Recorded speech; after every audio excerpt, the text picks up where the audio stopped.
So this is an interesting topic for everyone, and maybe probably the next level where we all need to go. It's discussed, it's mentioned, it's pondered, it's a research area of interest, and maybe the point where we all need to start is something called allostatic load. Allostatic load.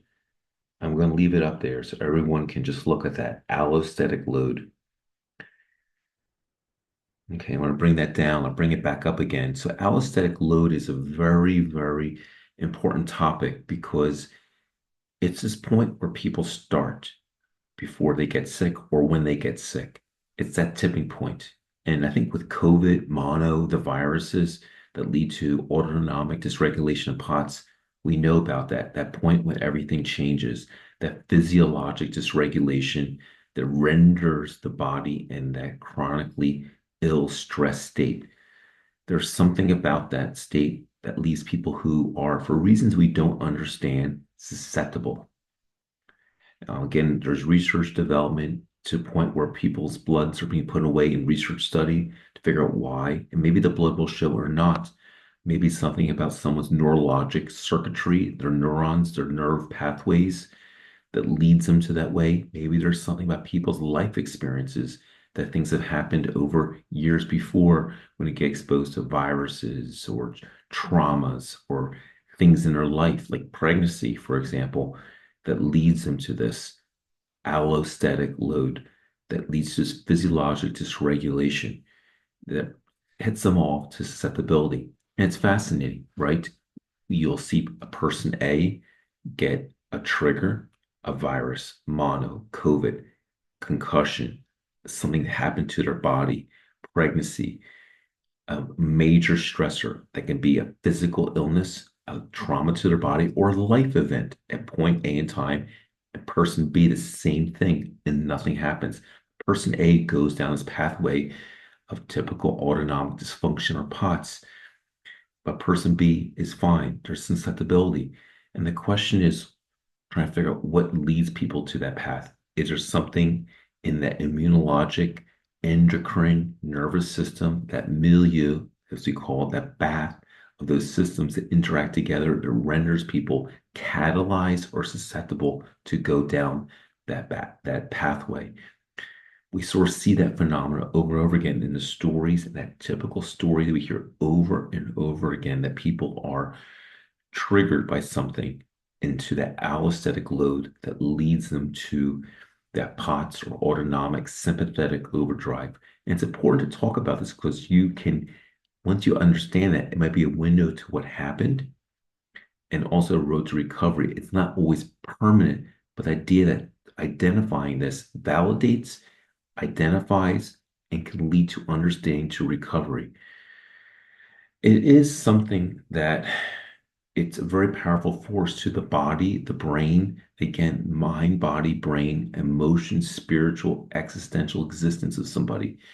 The allostatic load is this process of sympathetic overdrive, nervous system, endocrine, and immune factors that are all interacting. At present, probably the best data we have in showing testing are often the autonomic testing, especially the POTS data that shows all the dysregulation, while other testing like MRIs, blood markers, immune markers do not show anything. We're not there yet with technology.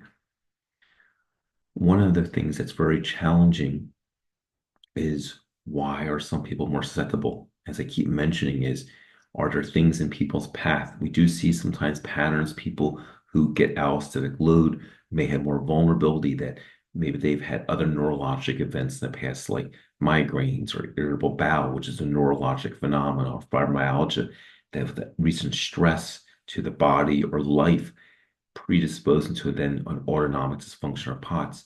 But maybe there's even things where they keep learning that constant stressors to the life, the constant weathering and enduring on the body through the lifespan of continual stress, even from decades past, even back to many years that you forget about, 2, 3 decades, or even earlier in life, gets people's bodies to that point when now a new trigger happens, brings the body to that point where it says enough. the allostatic load of this response. And it leads to that stress where the body says enough, and it needs to have this autonomic dysregulation that we talk about. And the key is identifying and because if you say this happens, insights, answers help, and hand holding your body back, realizing foods and nutrition that works best for it, wellness, and taking care of your body in a very loving way with good rest, good wellness, timeouts through the day to get your body in a more sympathetic, dysregulated state, and sort of doing what we call sequential reduction of traumatization state. So, really doing work where you slowly, through events, reduce your body being this very ill, hyper physiologic, activated state. So, whatever that is, and many of the other videos go into it to show your body that it does not have to be in that state of sympathetic physiologic overload state to really handhold it back and show it the way it does work and it does matter.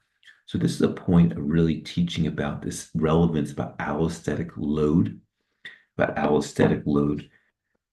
Keep repeating it because it's a very important topic.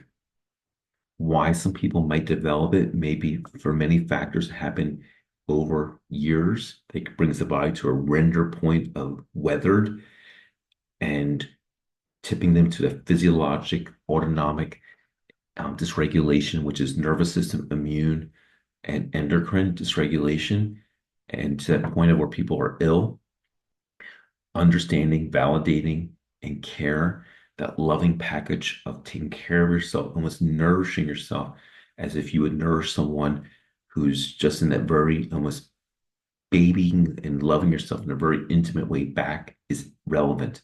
So this is a good teaching point what we wanted to give to you. Again, we believe in you. We understand the complexity that you all endure, and we respect you. So thank you for listening.